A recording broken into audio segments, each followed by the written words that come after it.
solicitando aos mentores espirituais desta casa,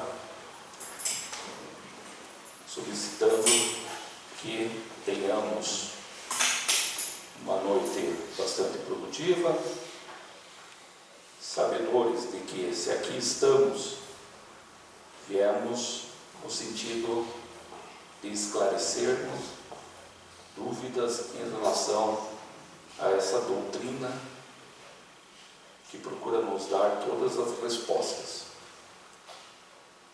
Considerarmos que estamos nesta terra de expiações e provas, no sentido de termos um aprendizado maior. Todas as dores que passamos, os desgostos, as agruras em família, não passam mais do que lições para nosso aprendizado, para que tenhamos um crescimento espiritual. Temos que passar por isso. Esse conhecimento de hoje que nos traga luz e um pouco mais de esclarecimento a respeito do Espiritismo. Que assim seja. Então, pessoal, a assessoria doutrinária me passou um tema bastante interessante, que é: há muitas moradas na casa de meu pai. Senhora operadora, eu vou apagar a luz aqui, eu sei que ela não gosta, fica um pouco escuro demais, mas melhora bastante a visibilidade de vocês em relação aos slides. E esses slides tem vários aí com fundo um pouco escuro, então melhora dessa maneira, ok? Essa frase foi dita por Jesus Cristo. E quando que ele disse essa frase? Essa frase foi dita quando eles estavam no cenáculo.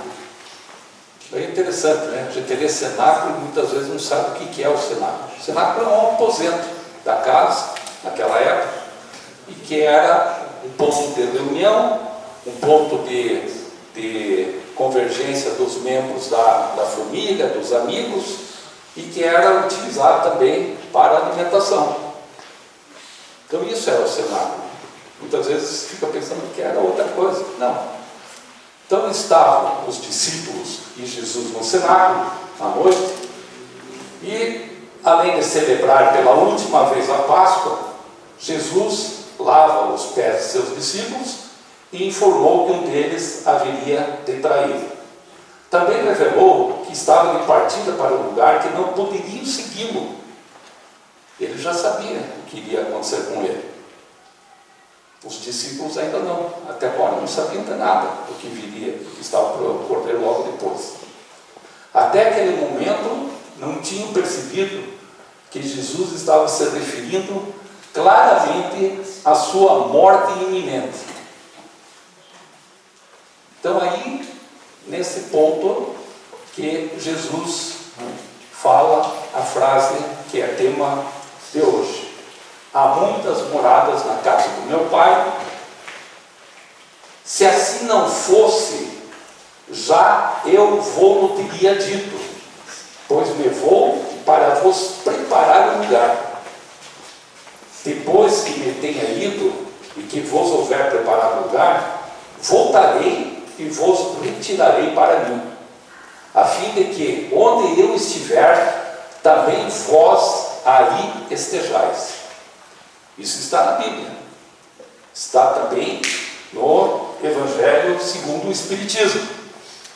O Evangelho segundo o Espiritismo, capítulo 3, tem exatamente esse título: há muitas moradas na casa de meu pai.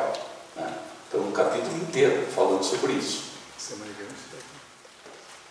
E o que Jesus disse com há muitas moradas na casa do meu pai? Então é isso que nós vamos ver hoje, em relação à visão espírita dessa frase dita por Jesus. ali já fica um spoiler, né? O que é? A casa do Pai é o universo. Todo o universo é a casa do Pai. E as moradas são os diferentes mundos que nós vamos passar, já passamos por vários, não só no nosso sistema solar, que é uma coisa muito pequena, né? Mas outras orbes, outros mundos, outros planetas, né? Outras situações que nós vamos estar passando. Então, isso que ele quis dizer com muitas moradas, né? Dentro dessa casa, que é o universo. E Jesus ainda disse: vós sois aqui de baixo, cá de baixo. Eu sou lá de cima. Vós sois deste mundo. Eu não sou desse mundo. Olha que bonito. Por isso vos disse: se não credes o que eu sou, morrereis no vosso pecado. Né?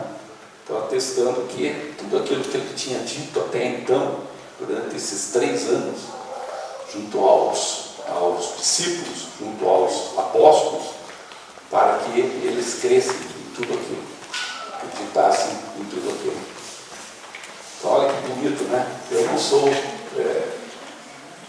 daqui, eu sou de outro local, de outro lugar.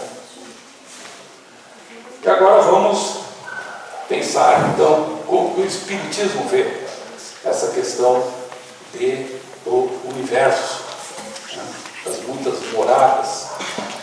Então aí vocês têm uma fotografia do universo, uma parte do espaço, com o telescópio Hubble. Esse telescópio foi lançado ao espaço em 1990.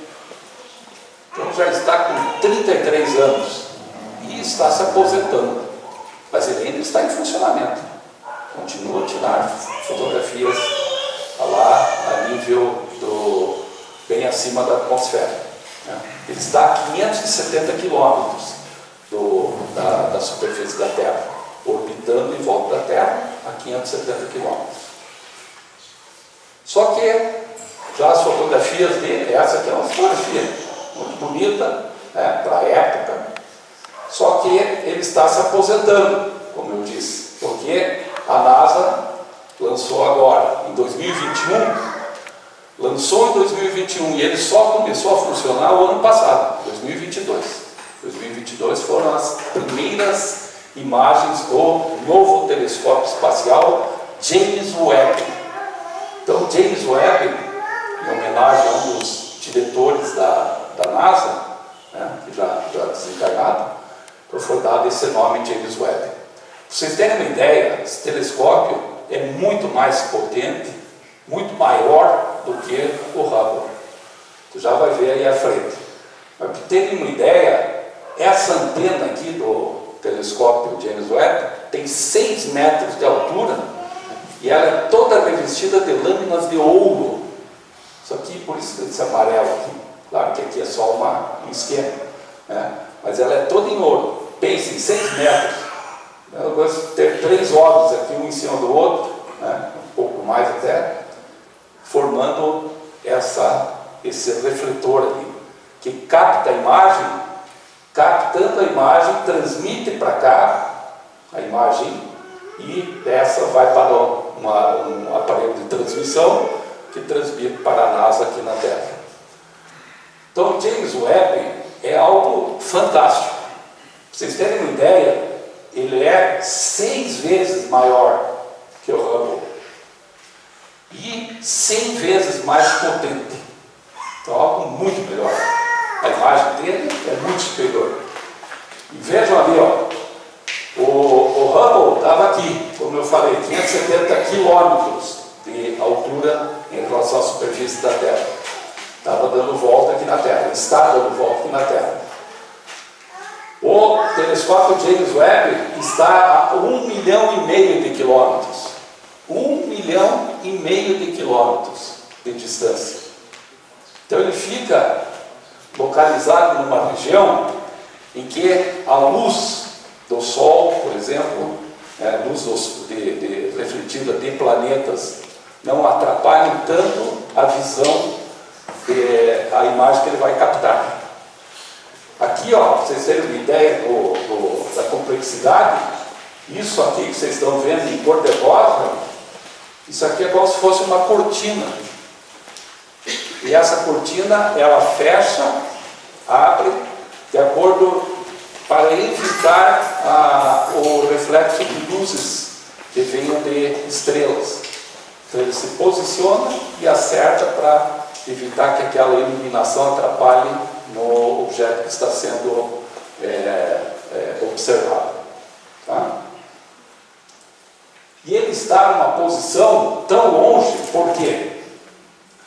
Aqui, quem está aqui mais na frente vê um L2 ali, isso aí se chama posição Lagrange.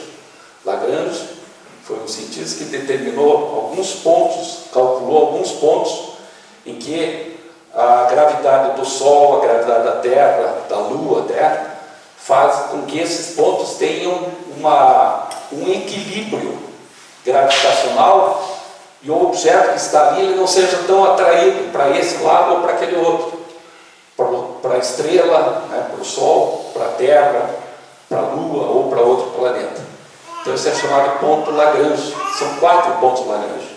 O telescópio do James Webb está no L2. Então isso aqui, pessoal, é algo fantástico e que está trazendo muita informação nova em relação à astronomia para o homem. Olha a imagem do James Webb agora. Lembra do Hubble, como a imagem era apagada? Vamos comparar aqui, ó. Aqui o antigo, esse é um ponto semelhante aí, pessoal. Aqui a antiga imagem do telescópio que está sendo aposentado e aqui do novo. Então a nitidez, né, a qualidade da imagem é muito superior. E está trazendo uma série de informações novas sobre o espaço. E isso é recente, a partir do ano passado. Descobriram, por exemplo, já sabia-se que há alguns pontos do universo que tem um acúmulo maior de estrelas. E isso foi dado o nome de berçário de estrelas, ou berçário estelar. Um local em que formam-se estrelas. E o James Webb bateu essa fotografia desse local, que é na nebulosa de Tarântula. Imagine aqui que tem um formato de uma aranha, por isso o nome Tarântula, né? E estou localizado a 161 mil anos-luz da Terra. A distância é difícil de conceber. Mas ali existe poeira cósmica se acumulando e formando novas estrelas. Então, gerando novas estrelas. Constantemente. Esse telescópio nos trouxe informação. Uma visão única do processo de formação estelar. Então, a poeira cósmica vai se juntando por ação gravitacional e vai formar novas estrelas. Algo fantástico, né? E até o próprio Big Bang, que foi o início do universo, aquela explosão inicial, por isso o nome, né? Aquela explosão inicial onde teria havido a formação de todo o universo, que muitos cientistas consideram que ela não pode ser exatamente aquilo. O James Webb está provando que muita coisa do Big Bang precisa ser revista, que não corresponde àquilo.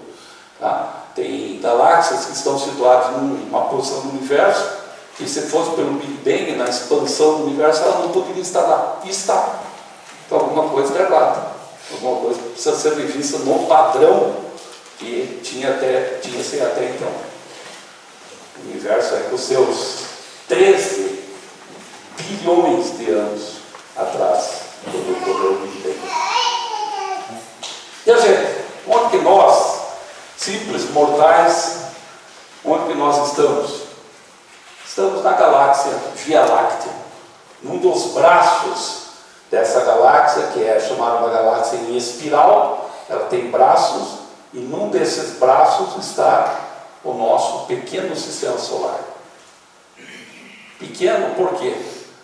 Só de uma ponta a outra da Via Láctea, se você pegar de uma ponta a outra, a luz demoraria 200 mil anos para percorrer. A luz anda 300 mil quilômetros por segundo, e ela levaria 200 mil anos, só na nossa Via Láctea. E hoje, os telescópios estão mostrando que são milhares, bilhões de galáxias no sistema solar, algo muito grande, infinito, né? Em 2013, 19 de julho de 2013, os Estados Unidos havia lançado bem antes uma sonda chamada sonda Cassini.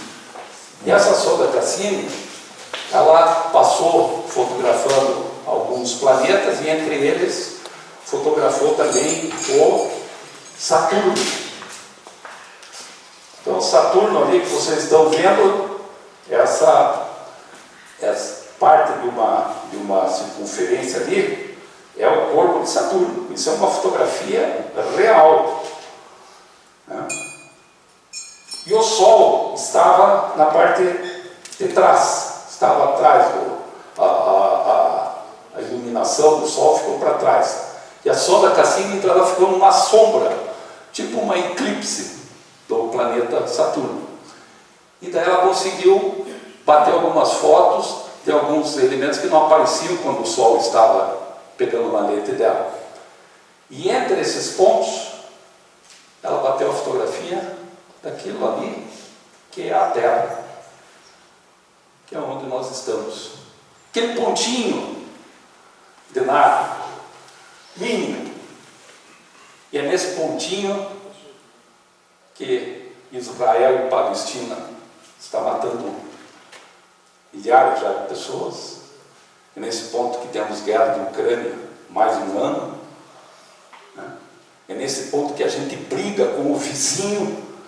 É nesse ponto que, por causa de um galho de árvore, às vezes um indivíduo mata o outro, porque ele cerrou o galho que estava indo para o lado do vizinho, né? Então, fazemos coisas, crimes hediondos, né? Traições, nesse pontinho, uma coisa mínima, que um astrônomo que existiu, e muitos aqui, quem é mais antigo, lembra de uma série chamada Cosmos, que é o Carl Sagan. Carl Sagan, ele fez uma série para a televisão, mas ele teve uma grande sacada porque ele trouxe o universo para o público leigo, que até então era muito limitado o conhecimento que era passado para a humanidade sobre o universo. E ele tornou isso algo muito agradável, muito bonito, através dessa série de televisão que era Cosmos. Muitos aqui lembram disso, né? E ele escreveu um livro, e esse livro retrata bem o que é a Terra. O que é a Terra? É um pálido ponto azul. Esse pálido ponto azul que está no universo, né? Ele falou, na escala dos mundos, humanos são irrelevantes. Uma fina camada de vida em um obscuro e solitário torrão de rocha e metal. Torrão de rocha e metal é a Terra. Rocha, metal, ferro, núcleo, praticamente ferro, fundido, líquido. Então, o humano é algo irrelevante, uma coisinha muito pequena naquele mundo. Mas o que é feito o universo? Já conhecemos o universo? Já sabemos tudo sobre o universo? Não. Sabemos, na verdade, muito pouco, muito pouquinho, quase nada. Hoje já sabe-se que existe algo chamado matéria escura. O que é essa matéria escura? Como é que os cientistas estão definindo isso? Eles viram que existem estrelas até até galáxias inteiras, que misteriosamente são atraídas por algum ponto que tem uma gravidade muito forte. Elas fazem um desvio, e esse desvio só pode ter alguma coisa ali. Só que eles apontam os telescópios ópticos ou radiotelescópios e nada tem ali. Não sabem o que é. Isso é matéria escura. Então ela não é visível, mas está ali, porque senão não tinha desvio gravitacional. Então alguma coisa está ali. Essa força gravitacional é uma também das energias escuras. E há outras, né? Lampejos, ionização no espaço, que não sabem de onde que vem. Então tem muita coisa a ser descoberta. E o que o homem sabe, por incrível que pareça, é apenas 4%. Todo o restante aqui é desconhecido. 96% desconhecido. Os 4% são as estrelas, são os planetas, somos nós, Terra, está tudo ali. Então é muito pouco. Então o que sabe-se do universo é muito pouco. E uma escritora aqui do Brasil tem um livro, é a Terezinha Oliveira. Ela tem um livro chamado Fluidos e Passes. E ali, numa das menções que ela faz, em relação ao fluido cósmico universal, algo que o Espiritismo, Kardec, já coloca, todas as obras, Chico Xavier, tudo que existe no universo criado por Deus, não sendo espírito, é fluido cósmico universal. E o que é esse fluido cósmico universal? Pode ser essa matéria escura, essa energia escura. Isso que faz formar novos planetas, novas galáxias, novos sistemas de estrelas, né? Então, a matéria escura, a energia escura pode estar aí. O Espiritismo já tem já faz menção a isso. Revistas de astronomia, revistas científicas já trazem isso, né, sobre a matéria escura. E trazem mais. Ali agora tem uma menção, um termo que é o chamado Laniáquia. Laniáquia é um aglomerado, um superaglomerado de galáxias. Olha que coisa doida aqui, fantástica, né? Seriam pontos, filamentos, com uma série de galáxias que estão em linha, estão alinhadas, fazendo como se fosse aí um tufo de cabelo, alguma coisa assim. São galáxias que estão alinhadas, porque esse alinhamento não se sabe. E daí criaram esse termo, que é um termo havaiano, que é céus sem limites. Isso que significa a tal da Laniáquia, né? E contém aproximadamente 100 mil galáxias e 500 milhões de anos-luz de extensão. Então está se observando algo muito maior, e que mostra que o universo não é algo tão limitado. Muitos cientistas falam que o universo teria fim, seria alguma coisa limitada. Daí, e o resto, o que é? Né? É um negócio muito estranho. E nós, voltando à nossa posição. Aqui, pessoal, eu tenho um neto que adora planetas. E ele já sabe a posição de todos os planetas.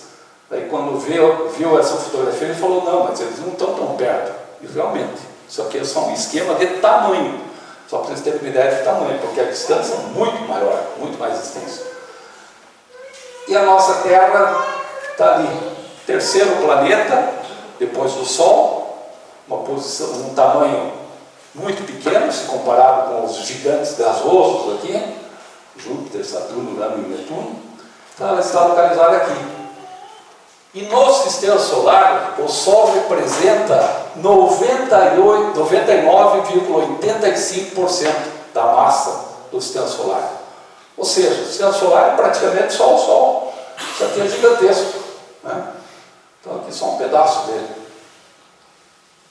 Só menos ali 0,15% que corresponde aos outros planetas. É algo muito grande, né? Mas esse Sol não é nada. Está aqui ele, ó, é esse pontinho, que muitos que estão lá atrás não estão enxergando. Esse pontinho aqui é o Sol. Tem outras estrelas, tipo Aldebaran, que é muito maior, extremamente maior que o Sol. Ou seja, eu quero mostrar tudo isso para mostrar o tamanho. O tamanho é fantástico, o tamanho do universo, né? Algo muito grande. E voltando à pergunta, onde que nós estamos? Nós estamos nesse pontinho azul ali. Essa foto foi tirada numa das missões Apollo, quando ela saiu de trás da Lua, a nave estava orbitando a Lua, e ela vê, quando ela está subindo, claro, mas a Terra como se estivesse nascendo, como o Sol nasce para nós, a Terra nascendo ali no horizonte lunar.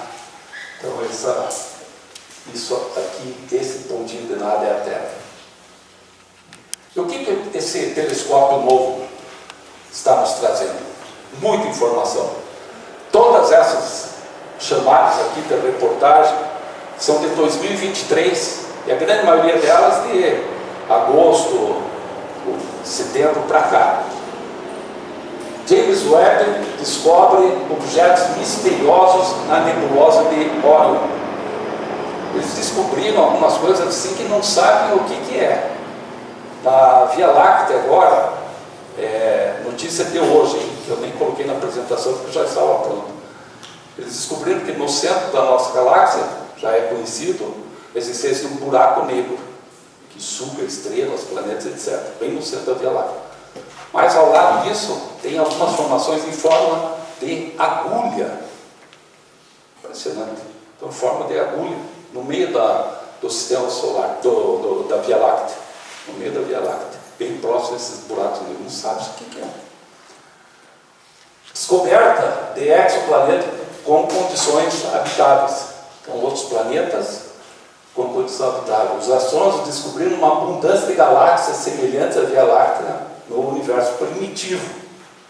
Esse que é o universo que deveria estar em expansão e que acham que, pelo Big Bang, ele não explica totalmente o ocorrido. Então, contribuiu para essa crise na teoria do Big Bang. Será que já estava tudo pronto? Será que o Big Bang realmente ocorreu? Como que ele ocorreu? Agora já estão falando que nós tivemos vários Big Bangs. Não foi só um, mas vários que estão ocorrendo sempre. E uma descoberta importante do telescópio James Webb aponta para a existência de vida em Lua de Júpiter. Não é a vida humanoide, nós não vamos encontrar lá, provavelmente, ainda aqui no nosso sistema solar, seres humanoides. Mas é o simples fato de encontrar bactérias, né, algas, porque essa Lua é a Lua Europa, o nome dessa Lua é Europa. E nessa Lua de Júpiter eles viram que existe água, né, em grande parte congelada, mas nessa água teria condições propícias para a vida. Então é algo fantástico, né? E voltamos lá na citação. Há muitas moradas na casa do meu pai. E daí nós vamos pensar juntos aqui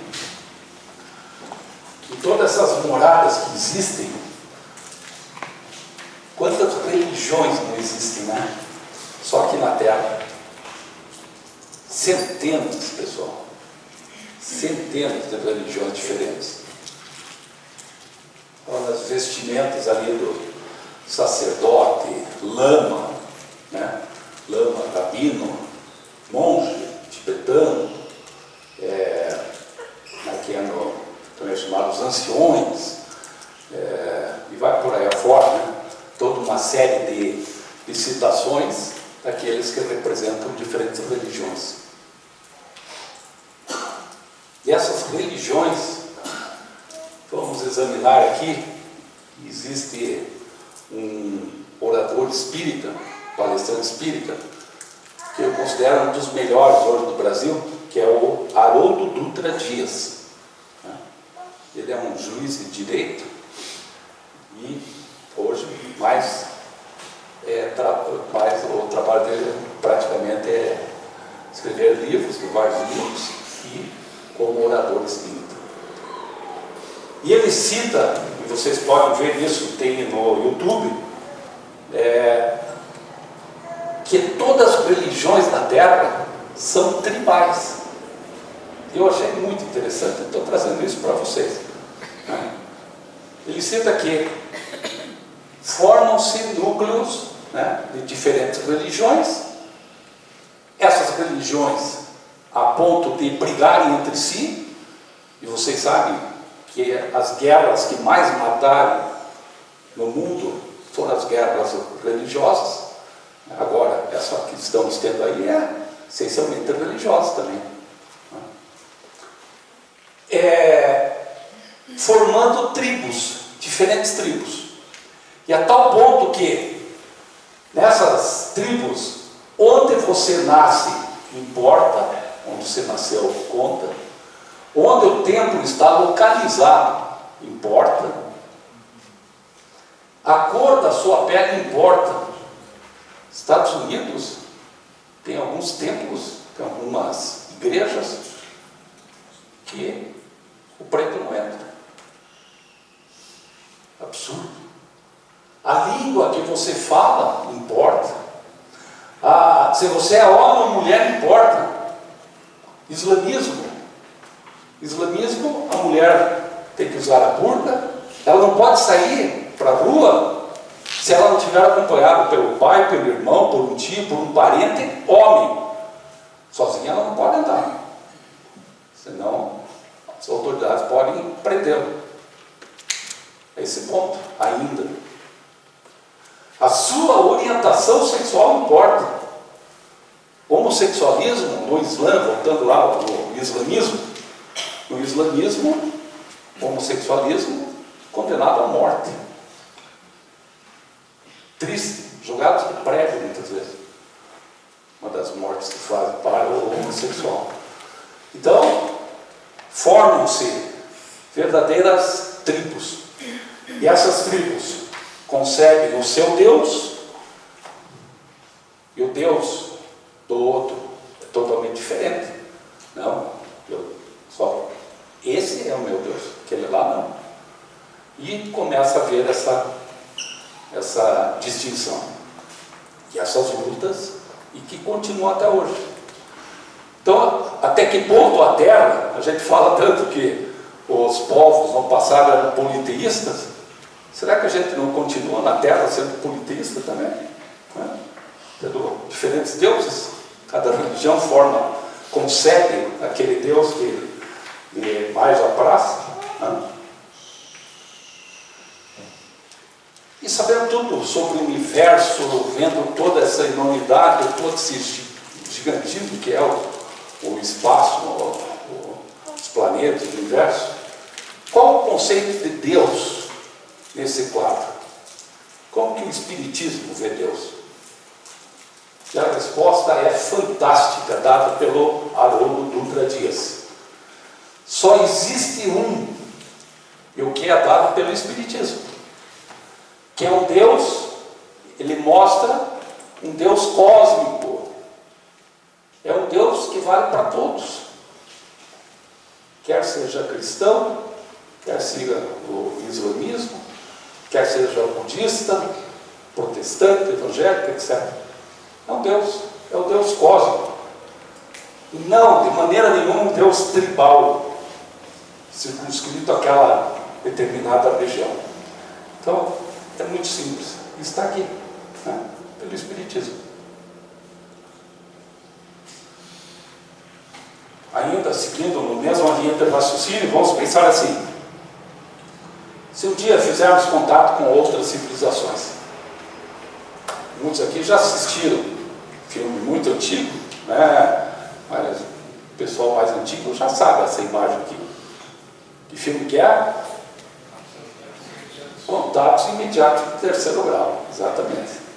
Então, Ali quando eles fizeram o contato, que é bem no finalzinho já do filme, em que os humanos fazem contato com seres alienígenas, extraterrestres, né? E o Carl Sagan fala interessante sobre isso também. Às vezes penso que estamos sozinhos no universo, outras vezes não. Em ambos os casos, a conclusão é assombrosa. Pensaram nisso? Se a gente está sozinho, muito triste de achar que nós somos os únicos em todo esse universo fantástico que vimos aí de bilhões e bilhões de galáxias. E se, pelo contrário, não estamos sozinhos, também, quem serão? Né? O que vão querer? O que vão nos trazer benefícios? Ou não? Né? Então tudo isso é de pensar. Por isso, assombra sim, assombra mesmo. Voltando ao Haroldo Dutra, se um dia fizermos contato com outras civilizações interplanetárias, e não está longe isso, hein, pessoal? Esse livro aqui é de um astrônomo, O Universo em Suas Mãos. Talvez alguém já leu aqui. Não é espírita, não tem nada a ver. É um astrônomo chamado Christoph Galfard. E o Christoph Galfard, ele pega e fala assim, ó, quer ver? Claro que todos esses outros mundos podem ser estéreis, mas também podem abrigar vida. De fato, acredito que sinais diretos ou indiretos de vida extraterrestre serão descobertos nas próximas 2 décadas, aproximadamente. Esse livro foi escrito em 2016. Ele achava que ali, em 2 décadas, a gente vai ter algum contato com algum ser inteligente aqui, extraterrestre. Então, como foi em 2016, 20 anos, 2036. Até 2036 deveremos ter algo assim. Isso é um astrônomo falando, conceituadíssimo. Cambridge, ou pertence a uma universidade. Voltando lá, o Haroldo faz a pergunta: se um dia fizermos contato com outras civilizações interplanetárias, como iremos falar com Deus, sobre Deus, com eles? Como que a gente falaria nesse primeiro contato?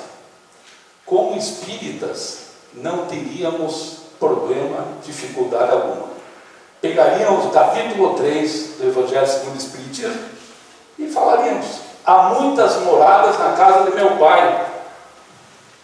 Meu pai é o teu pai. Meu pai é teu pai. Então, prazer em te ver. Estava longe, hein? Então falaríamos isso. E é algo que vai acontecer. Ou seja, temos um Deus único. Isso é importante. O Espiritismo vê dessa maneira. Algo muito mais cabível. O próprio Chico Xavier, nos seus 500 livros escritos quase, ele teve algumas passagens que ele falava sobre seres de outros planetas. E tem uma passagem muito interessante que foi relatada por Chico Xavier para um dos biógrafos dele. Muitos aqui já ouviram falar que foi o Geraldinho, esse irmão Geraldinho. E para o Geraldinho ele falou uma das passagens que é muito interessante. E no final ela chega a ser até um pouco engraçada. Eu vou ler para vocês. Uma vez, em 1972 isso. Uma vez eu estava indo de Uberaba para Ribeirão Preto para visitar a irmã de Vivaldo. Vivaldo é um autor que escreveu, entre outros livros, o Mediunidade em Dois Mundos. Então estava ele, Vivaldo, para ver a irmã dele que havia feito uma cirurgia no coração. Dr. Elias Barbosa, médico, foi dirigindo o automóvel na companhia de Vivaldo e eu que fiquei no banco de trás. Pois bem, íamos lá pelas 3 horas da manhã para evitar o trânsito e a meio caminho uma luz levemente alaranjada. Envolveu o automóvel e passou a segui-lo. O doutor Elias achou por bem encostar o carro e esperamos os três para ver o que ia acontecer. Intuitivamente, eu comecei a orar, Chico Xavier contando, pedindo aos amigos espirituais e aos dois que estavam juntos que acompanhassem na prece. O espírito de Emmanuel se fez presente e nos solicitou redobrada vigilância. A nave apareceu então no pasto, ao lado, iluminando toda a natureza em torno com sua luz alaranjada. Pairou no ar sem tocar o solo, e do meio dela saiu uma luz mais clara, onde desceu uma entidade alienígena. Ela tinha uma aparência humana, mas muito mais alta, com cerca de 3 metros de altura e quase esquelética. Então, imagine 3 metros de altura e muito magra, né? Senti um medo instintivo, roguei ao Senhor que nos afastasse daquele cálice de amarguras que pressentia com o auxílio de Emmanuel. Subitamente, a entidade parou e desistiu de nós, retornando para a sua nave. Depois, o veículo interplanetário elevou-se do solo e eu vi perfeitamente uma vaca sendo levada até seu interior, como se levitasse até lá. Em seguida, a nave desapareceu de nossas vistas com velocidade espantosa. O espírito de Emmanuel me revelou então que esses irmãos, infelizmente, não eram vinculados ao bem e ao amor. Eram sociedades que pilhavam planetas em busca de experiências genéticas estranhas. De vez em quando, abduzem homens e animais para suas aventuras laboratoriais. Segundo Emmanuel, somente não fazem mais porque nosso Senhor Jesus estabeleceu normas e guardiões para proteger a humanidade terrestre, ainda tão ignorante quanto as realidades siderais, em sua infância planetária. Então, meu filho, olha as palavras do Chico agora. Então, meu filho, se você avistar alguma entidade com as características que eu lhe dei, 3 metros de altura, corpo humanoide e esquelético, corra, Geraldinho, corra, pernas para quem te quer. Então, essa é a palavra do Chico Xavier, falando sobre um encontro com um alienígena, uma nave, e depois ele cita que essa é uma minoria. A grande maioria de seres que ele teve possibilidade de fazer contato espiritualmente são seres muito bons, muito amorosos. Não? Então vamos lá. Então as palavras dele ficou famosas. Os bichos voadores existem. E eu mesmo já encontrei um. O universo é cheio de vida. E voltando lá no Carl Sagan, se não há vida fora da Terra, então o universo é um grande desperdício de espaço. Ter todo esse universo que nós estamos vendo e a vida ser circunscrita só aqui ao planeta Terra, né? É uma grande perda de espaço mesmo. Voltando ao Livro dos Espíritos, na questão 560, é feita a pergunta: os espíritos têm cada um atributos especiais? E olha que interessante. Vale dizer que todos temos que habitar em toda parte e adquirir o conhecimento de todas as coisas, presidindo sucessivamente as funções concernentes a todos os planos do universo. Mas há um tempo para cada coisa. Assim, este cumpre hoje seu destino neste mundo, aquele o cumprirá ou já cumpriu em outro tempo, sobre a terra, na água, no ar, nos mares, nas lagoas, etc. Ou seja, que nós teríamos diferentes passagens em diferentes situações, né? Nós já fomos minerais, estamos evoluindo gradativamente, passando por insetos. Esses dias perguntaram: poxa, será que já fui um dinossauro? Provavelmente passou por algum estágio reptiliano, né? E vai por aí afora. Então é algo muito interessante. E os planetas estão evoluindo também. Então nós estamos numa situação ainda muito lá embaixo, que é o planeta de provas e expiações, né? Já passamos, saímos do mundo primitivo e já estamos em transição para ir para o planeta de regeneração. Provavelmente daqui a umas décadas estaremos já nesse planeta de regeneração, melhor do que aquele que estamos passando hoje. Pelo menos não haverá mais guerras, né? Depois vamos evoluindo para planetas felizes, planetas puros, angelicais e por aí vai, né?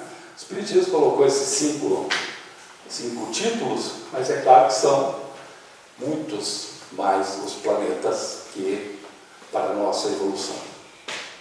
E por que estamos nessa Terra? A Terra pertence a esse mundo de expiação e provas, porque aí vive o homem a braços com tantas misérias. Então é um lugar de exílio para espíritos rebeldes à lei de Deus. Como assim? Então vou dar um exemplo de um autor que é bastante conhecido hoje, que é o Dr. Paulo César Frutuoso, Face Culto da Medicina, o livro mais famoso dele, e tem mais outros 7 livros, 6 ou 7. O Paulo César Frutuoso é um médico, cirurgião, oncologista, lá do Rio de Janeiro, e pertence ao lar de Frei Luiz. Muitos aqui já devem ter ouvido falar. O Dr. Paulo César Frutuoso, numa dos contatos espirituais, lhe foi dito que ele pertenceu ele tinha uma figura na Inquisição. Ele foi um dos torturadores lá na Inquisição. Inclusive aquelas rodas de tortura, etc., ele chegou a manipular aquilo para matar pessoas, bruxas, alquimistas, todos aqueles que iam contra a igreja, né? Ele pertenceu a um daqueles cruéis profissionais que trabalhavam nesses locais da Inquisição. E por isso ele estava vindo como médico, porque agora, para compensar, ele tinha que curar pessoas. Olha que interessante. E por isso ele estava lá, ele está hoje como médico. Então, fazendo de tudo, procurando compensar aquilo que ele fez no passado. Então, é aquilo, espíritos rebeldes à lei de Deus, que fizeram alguma coisa errada, estão gradativamente pagando. Por isso estamos aqui, né? E temos então os mundos inferiores. Se a gente pegar mundos inferiores, nós ainda saímos do mundo primitivo, né? Saímos e estamos agora expiações e provas. Mas o que era o mundo primitivo? Eram mundos em que a existência toda material, onde reinam as paixões. Aqui não é paixão amorosa apenas, também é, mas não é só paixão amorosa, é paixão pelo dinheiro, é paixão pelo poder, é paixão por ter mais do que o outro, né? Sendo quase nula a moral. Isso nós vemos na nossa Terra. A moral está muito aquém do desenvolvimento nosso moral, muito abaixo do desenvolvimento intelectual.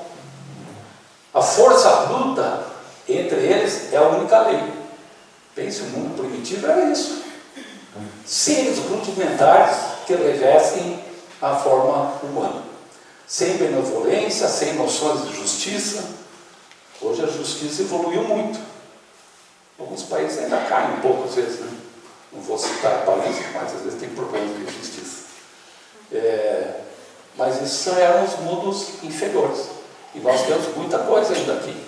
Estamos muito ligados a essa parte, né? E se pegarmos, não vou falar cada um deles, mas pegarmos os mundos lá em cima, os mundos superiores. Nesses, a vida moral, a condição da vida moral, material, é totalmente diferente da Terra. Pegando lá uma colônia, que nem o caso que é relatado no nosso lar, né? Então a forma corpórea do homem, mais embelezada, aperfeiçoada e sobretudo purificada. Então estamos nos purificando, cada vez melhorando. E aqui na Terra estamos melhorando. O teu espírito de hoje, né, é muito melhor do que o anterior. E o próximo vai ser muito superior, vai ser muito melhor, né? A leveza específica do corpo permite locomover-se deslizando ou planando na atmosfera. Isso já aconteceu com vocês algumas vezes à noite, né? Às vezes você não sente-se leve. E realmente, teu espírito sai à noite, né? Ligado pelo fiozinho de prata lá, mas ele sai. De repente, você cai, parece que caiu, tem aquele susto. O que aconteceu? O espírito, por algum barulho, algum solavanco ou ronco do cônjuge, né, assustou e o espírito volta de uma hora para outra, né? Então pode acontecer. E esse levitar, então, para os mundos superiores é comum. E as relações são sempre amistosas, não tem ambição, não tem paixões, é bem tranquilo. Então, o relacionamento é amor e é bondade. No livro A Caminho da Luz, mostra bastante sobre a transição planetária. No livro Os Exilados da Capela, também, e no livro do Divaldo, Transição Planetária, fala muito sobre essa transição que vamos estar passando futuramente, né? E já começou. No Exilados de Capela, só rapidamente, Exilados da Capela, porque Capela é um sistema solar, né? É um sistema solar localizado na constelação do Cocheiro. Aqui ficou bastante escuro, mas nesse sistema solar, o quarto planeta desse sistema solar, ele estava evoluindo, estava muito evoluído já. Mas existiam alguns milhões de pessoas, de habitantes desse planeta, que eles não conseguiam atingir a moral da grande maioria do planeta. Então, o que resolveu-se? Isso há milhões de anos atrás. O que resolveram? Vamos tirar esse grupo daqui e levar transferir esses espíritos para outro planeta. E eles vieram para onde? Para a Terra. Por isso os exilados da Capela. E vieram aqui, aí veio o povo egípcio, os arianos, até essas civilizações latino-americanas, astecas, maias, incas, né? Então formaram e trouxeram muita sabedoria já. Por isso a construção de pirâmides, que até hoje não acho uma coisa assim, nossa, como é que eles conseguiram? Porque eles trouxeram isso. Você vai em Chichén Itzá, no México, a gente vê lá, tem um planetário deles, onde eles faziam observação astronômica. Imagine, né, aquelas pedras em forma de abóbada lá, semelhante a quase algo de hoje, em termos de observação astronômica. Então, os espíritos superiores decidiram enviar esses rebeldes para a Terra. E saíram de um planeta e vieram para cá. Ok? Opa. Ainda continuando sobre os globos, os planetas que circulam no espaço. Foi perguntado na pergunta número 55 do Livro dos Espíritos, se todos os globos são habitados. E olha a resposta: sim. E o homem terreno está longe, bem longe de ser, como acredito, primeiro inteligência, bondade e perfeição. Aí a gente pergunta, se todos são habitados, bom, mandaram a sonda Opportunity em Marte, e essa sonda caminhou por Marte e ficou 14 anos transmitindo informações. Agora a bateria dela acabou em 2018, 5 anos atrás. E ela ficou caminhando lá, coletando amostras, enviando informações via rádio para a Terra. Não encontrou um marciano lá. Então, todos os planetas são habitados. Estranho. Todos os globos são habitados, mas não tinha nada lá. Aí mandaram para a Lua, estão mandando só esse ano, 2023, para quem não sabe, foram 3 missões para a Lua. E eles estão louquinhos para descobrir, no polo sul da Lua, se tem condições de montar uma base lunar, porque ali teria água congelada. Então essas 3 missões foram, em grande parte, para ver isso. Alguns citam até que parece que pode ter alguma resquício de alguma construção de alguém lá. Então, por Por isso esse interesse tão grande. Essa sonda Chandrayaan, ela foi no Polo Sul da Lua. Mesma coisa. Desceu pela rampa, ó, o sinal das rodinhas aqui, ali o caminho, né? Aqui também o sinal dele, caminhando por vários pontos aqui. Foram outras 2 missões, uma russa e outra japonesa, só que essas aí deram um chabu, né? Ele explodiu ao tentar alunizar, né? Descer na Lua, e a outra, quando desceu, parou de transmitir informações. Não sabem porquê, mas parou. Mas continuam procurando. Mas também ali não encontraram nada até agora. E por que não encontraram? Por que não vem? E no Livro dos Espíritos é citado que praticamente todos os globos são habitados por algum tipo de ser. Só que não é o ser que nós estamos acostumados, esse ser material. Tá? Ele pode ser um ser eterno. A nossa visão é muito restrita. Nós só vemos aquilo ali, ó, pessoal. Só essa faixa. Enquanto que as faixas outras são muito maiores. Né? Então é muito limitado. É isso que nós vemos. Então não temos condições de ver mais do que isso. Aqui também um ponto que a gente tem que pensar, que esses outros mundos habitados também podem ser interpretados, e isso é citado no Evangelho segundo o Espiritismo.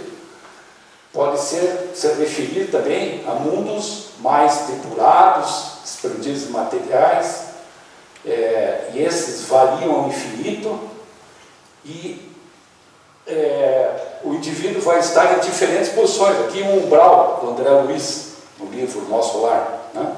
Lembra? Então são diferentes situações. Será que essas moradas não seriam essas diferentes situações? Em mundos mais ou menos ditosos, em mundos de erraticidade, para melhorar ou não, né? Então temos que pensar também dessa maneira. Ou seja, a Terra, essa nossa terrinha, é o educandário da alma. Por isso na abertura, na prece, até eu citei, né? E essa citação do Emmanuel, de 1943: o homem terrestre não é um deserdado, é filho de Deus, em trabalho construtivo, envergando a roupagem da carne, aluno de escola benemérita, qual escola benemérita? Terra, onde precisa aprender a elevar-se. A luta humana é a sua oportunidade, é a sua ferramenta e é o seu livro. Então estamos aqui para um aprendizado constante. E precisamos sofrer, às vezes com doenças, precisamos sofrer com separações, com a perda de entes queridos, tudo isso faz parte, né, para o nosso aprendizado. Ok, pessoal? Nunca parem de questionar. Continuem questionando, como já dizia Albert Einstein. Né? Então vamos questionar sempre. Importante é jamais parar de questionar. Pessoal, os livros que a gente utilizou, em grande parte aqui dessa pequena explanação, e a minha participação no Centro Espírita esse ano é a última, né? Depois vocês chamarem só o ano que vem. Desejo a todos um fraternal Natal, bom começo de ano, tá? E agradeço muito a todos. Obrigado.